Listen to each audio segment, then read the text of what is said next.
वाकई में। और अब एक सवाल ये भी है कि कल देश की राजधानी दिल्ली से एक ऐसी तस्वीर सामने आती है जिसने कई सवाल खड़े कर दिए।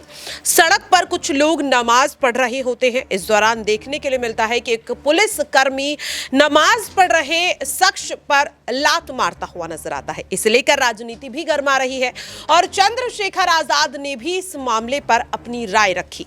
ऐसे में सवाल ये बनता हुआ नजर आ रहा है कि अगर सड़क पर बैठकर नमाज पढ़ने वाला शख्स नमाज न पढ़कर अगर भगवान की पूजा कर रहा होता और तब इस तरीके की जो पूरी घटना है वो सामने आती, तो क्या तब भी इस मामले को लेकर पुलिसकर्मी का समर्थन करते हुए लोग नजर आते या फिर राजनीति से जुड़े कई बड़े चेहरे करते हुए नजर आते? ये सवाल भी अहम है क्योंकि ये सवाल चंद्रशेखर आजाद ने भी आज उठाया है। यहाँ पर मेरे साथ अक्षय है और अक्षय से इस चीज को समझेंगे।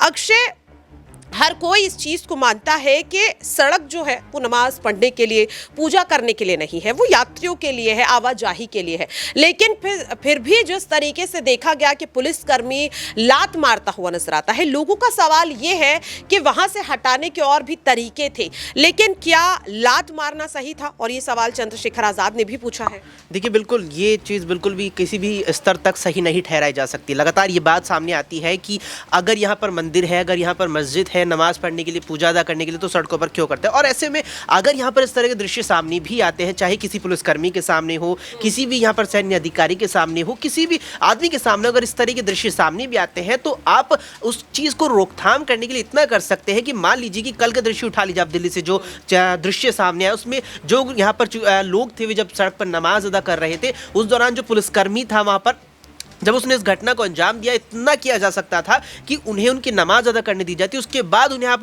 समझा सकते थे कि आप ऐसा ना करें, इससे यहाँ पर और भी जो लोग हैं यहाँ पर, ये जो दूसरे समुदाय के लोग हैं वे इसको नकारात्मक रूप से ले सकते हैं। इसको यहाँ पर जो सांप्रदायिक तनाव है, इससे भी सांप्रदायिक तनाव भी उत्पन्न हो सकता है। इस तरह की तमाम ऐसी चीज़ें जिसको लेकर के समझाया जा सकता था, लेकिन जो कुल मिलाकर के वो दृश्य सामने आया वो वाकई में बेहद ही स्थिति और बहुत ही तनावपूर्ण दृश्य है। देखिए, जिस तरीके से वो पूरी घटना हुई, अब वहाँ पर कुछ लोग यहाँ पर नमाज अदा कर रहे थे, जब पुलिस वाले ने वहाँ उस एक व्यक्ति को लात मारी, और वो केवल किस लिए? केवल इसलिए कि वो अपनी नमाज सड़क पर अदा ना करे। उसका कहने का मतलब क्या था? उसके कहने का मतलब ये था कि आप यहाँ पर ना करें, आप अपनी जो स्थल है वाकई में वहाँ जाकर अपनी नमाज अदा कर सकते हैं। ये चीज़ सीधे तौर पर बाद में भी कही जा सकती थी, समझाई जा सकती थी। लेकिन अब जिस तरीके से ये जो पूरा घटनाक्रम सामने आया, अब इस समय सवाल उठता है कि क्या इससे जो सांप्रदायिक तनाव है क्या वो इससे उत्पन्न नहीं होगा? देखिए, इससे तो सांप्रदायिक तनाव उत्पन्न होने की संभावना और भी ज़्यादा बढ़ जाएगी। और जिस तरीके से इस पूरे मामले पर चंद्रशेखर आजाद ने अपनी प्रतिक्रिया जाहिर की है, साफ तौर पर वे यहाँ पर सवाल उठाते नजर आए। बिल्कुल वाजिब यहाँ पर नजर आता है कि इस तरह से अगर यहाँ पर कोई व्यक्ति अगर सड़क पर पूजा भी कर रहा होता तो वाकई में सवाल उठता है कि क्या वे यहाँ पर अपनी जो घटना थी, यानी कि जिस तरीके से उन्होंने नमाज अदा करने वाले व्यक्ति को लात मारी, क्या वे पूजा करने वाले शख्स पर भी इस तरीके से अपनी हरकत को अंजाम देते? तो वाकई में बेहद निंदनीय है और कहीं ना कहीं सवाल जो है वाकई में उठते हैं और लगातार उठते